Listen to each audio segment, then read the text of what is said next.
Let me show you how you can draw this baby chick for Easter. So we're going to be using Inkscape as usual and just a couple of simple shapes, and you'll see how this chick is really easy to make. So I'll be starting with the circle on ellipsis tool like you see here, and I'm just going to make, a small circle and then duplicate that and then expand it and enlarge it just using the arrows here to make a bigger circle underneath. So you'll see that I'm going to be using lots of shortcuts throughout this tutorial.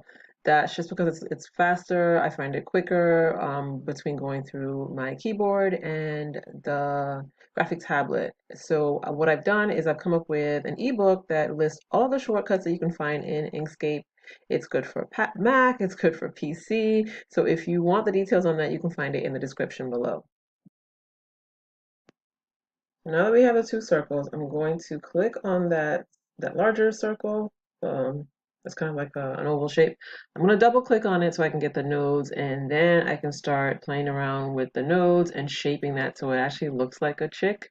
So as you can see, I can just click on that little gray square and then click it and drag it where I want it to change the shape. Drawing, like doing digital drawings, isn't the same as like drawing on paper. So it takes a little like getting used to and playing around to move the nodes around to see like how you want it and get it to place where you want it. So once I have the body of the baby chick the way that I like it, and just click away so I can show you that, it is actually two separate paths, two separate pieces. I'm ready to draw the beak. So I'm just going to use the stars tool to do that. And I've just picked it out so it's three corners, basically a triangle, so that we can make the beak. Then we can click it and drag it to the front of the smaller circle, which is the head. All right, so we'll double click, we'll just click once on the triangle so we can get the rotating arrows. So once we can rotate that and drag it into place, I kind of want it like at the bottom end of the head, so it looks more natural. And then I can just drag in the corner arrows to shrink it down a little bit because I want it to be like a little small little beak.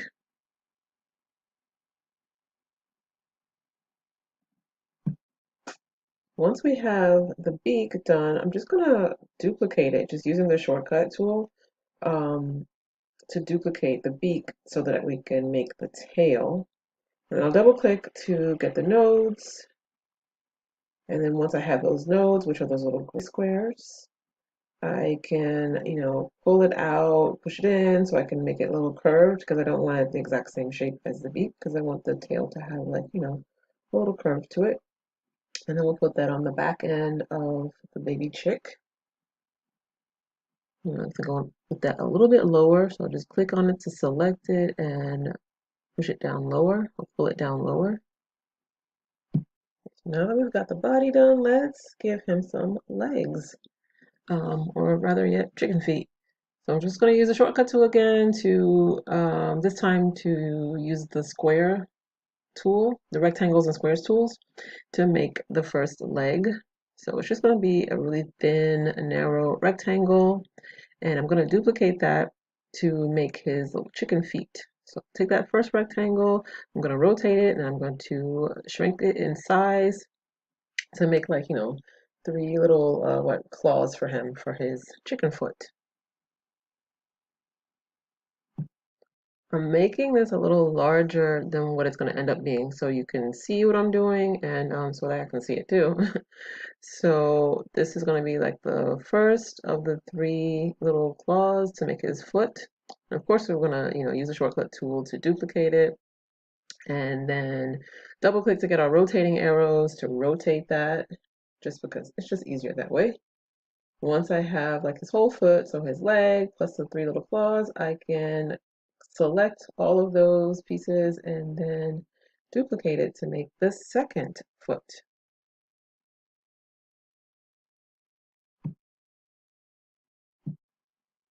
All right, so now we can shrink that up and duplicate that to make the second foot.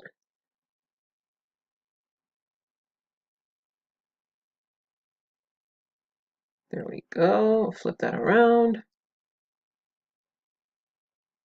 His feet are facing the same direction, and I'm just going to duplicate his head to kind of give him, like, I guess you could say, like little legs, little like chicken thighs or chicken legs, because I just think it'll add more dimension to the image overall of the baby chick.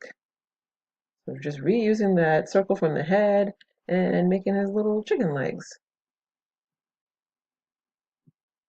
Of course, at this point, he needs a wing. So to draw the wing, I'm going to use the pencil tool, which you can see in the menu items there is the one that, looks like a pencil. So you can click on that to get the pencil tool out, and then we'll just draw that, just freehand style.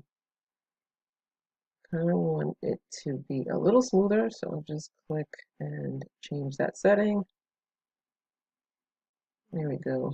So just make like 3 little curves to make our really easy chicken wing. All right, I am liking the way this wing looks. So I'm just going to select all 3 of those curves and then combine them into one path. You can see they're all one. And since I want to be able to see it, I'm going to change the color to white and then shrink that wing down so it actually fits on our baby chick. And I'll put that right about there. All right, so for our baby chick, we have made his head, his body, his beak, his tail, his 2 little feet, and a wing for him. So I can select all of that, combine it or group it. I'm probably going to group it and not combine it because I don't want to destroy any part of it. So I'm just going to combine it all into one. I keep saying combine. Group it into one so you can have a group of 9 objects like you see in the bottom of my screen. And that is our baby chick. If you want to add things like names or fancy quotes to your image, you can do that by using my So Simple SVG Quotes course. You can find a link to that in the description below.